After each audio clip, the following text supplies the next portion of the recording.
আসলে আল্লাহ যা করে ভালোর জন্যই করে, ঠিক কিনা বলেন?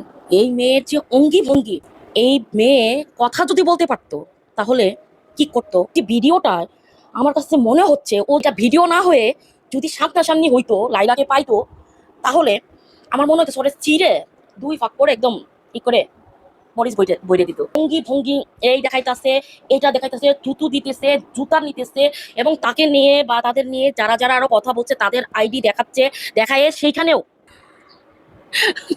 কি বলবো দেখেন, বারবার বারবার বারবার এটা দেখাইতেছে, থুতু দিতেছে, মারতেছে, এটা দেখাইতেছে, এটা ফেলাতে তুই কিচ্ছু করতে পারবি না, মানে লাইলা ওদের একটা আলো ছিঁড়তে পারবো না, এইটা বারবার দেখাইতেছে। এখন ভিডিওতে লাইলা বলছে যে এই মহিলা মানে এই মেয়ে যে কুটনি, এ যদি আল্লাহ আরো কথা বলতে দিত না জানি আরো কি করতো।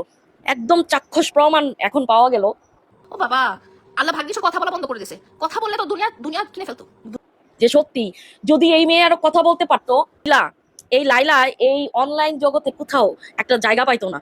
কিয়ামত করে দিত, কিয়ামত। এই মেয়ে একা 100। এই মেয়ে কথা বলতে পারে না, প্রেম করে, পরকিয়া করে, সব নাকি করে। আমি ভাবছি যে এগুলো মনে হয় অন্তত লাইলা মিথ্যা বলতেছে, মামুনের সাথে বিরোধ হওয়ার কারণে এগুলো বলতেছে। ভিডিওটা দেখার পর পুরো ধারণা পাল্টায় গেছে এবং আমি লাইলার পক্ষে এবং লাইলার কথা বিশ্বাস করতেছি।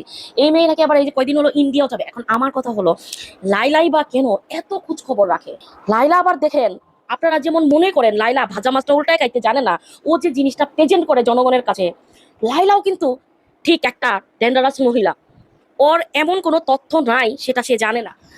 এখন কিভাবে এগুলো বের করতেছে? মামুনের মা হলো কি ছেলে ব্যবসায়ী, হলো মা ব্যবসায়িক, এরকম একটা ট্যাগ দেওয়া যায়। আবার মনে করেন এগুলো হলো মুখের ধার।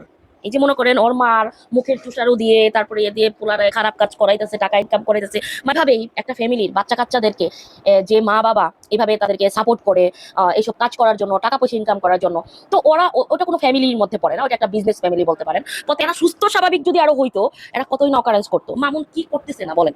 সে কি করে নাই? এখন একজাক্টলি আসলে জনগণ কাকে চায়, এটা নিয়ে যদি আমি আবার কোনো ধরনের ভিডিও বানাই, এখন এরা এসে আমার 14 গোষ্ঠী উদ্ধার করে দিবে। তার কি সমস্যা? তুই কি জানোস? তুই মামুনের কাছে বিয়ে বস হই। আবার যদি লাইলাকে নিয়ে পক্ষে নিয়ে কথা বলি, তুই তো লাইলার মাথায়। এই জনগণ বলতে এখন আর আমার ইচ্ছা করে না। এই জন্য আমি কি করি জানেন? ডিরেক্টলি এদের ভিডিওগুলোই দিচ্ছি ইদানিং, দিয়ে আসলে জনগণের মন্তব্য বোঝার চেষ্টা করতেছি। কথা না বলার কারণে আমি আর কি বাইচে যাইতেছি। জনগণ আসলে তারা নিজেই জানে না কি খাবে, বলার আর ভাষা নাই। তবে আমার কথা হলো, আল্লাহ কি এদের এক কাছ থেকে মুক্তি দিবে? মুক্তি কি মিলবে? এই অসুস্থ একটা সম্পর্ক, আপনারা যারা লাইলার পক্ষে যাচ্ছেন তারাও এই লাইলা একটা অসুস্থ, নোংরা এবং ভিত্তিহীন অবৈধ সম্পর্ক নিয়ে জানোই তাই করতেছে, আপনারা তার পক্ষ হয়ে মামুনকে যাইছে তাই বলতেছেন। এমন কোনো জঘন্য কাজ নাই সে করে না। মামুনের পক্ষ নিচ্ছেন বা মায়া করতেছেন যে ওর এরকম হওয়া উচিত না, এখন ছেড়ে দেওয়া উচিত। তবে হ্যাঁ, এটা সত্য যে আসলে এখন মামুনকে ছেড়ে দেওয়া উচিত লাইলার। কিন্তু এই মহিলা কবরে যাওয়া পর্যন্ত কোনোদিন আর শিক্ষা হবে না। আল্লাহ স্বয়ং নিজে যদি ওরে পঙ্গু না করে দেয়, তাহলে ওরা এই সম্পর্ক এবং এই কন্টেন্ট বা এই ভিডিও থেকে বা এই বিষয়টা থেকে জনগণের কোনো মুক্তি নাই। দুইটা মানুষের থেকে একটা মানুষ যদি দুনিয়া ছেড়ে চলে যায়, তাহলেই মনে হয় পসিবল যে আমরা এই দুনিয়া থেকে এই সম্পর্কটার থেকে মুক্তি পাবো। লাইলা মজনুর এই খেলা তাহলে যদি বন্ধ হয়। এছাড়া তো আল্লাহ যা করে ভালোর জন্য করে, এটা আবারও প্রমাণ। আপনাদের বিশ্বাস করতেই হবে, এটা বাস্তবতা। এদেরকে বুঝে শুনেই আল্লাহ এরকম বানাইছে। সবাই ভালো থাকেন, সুস্থ থাকেন।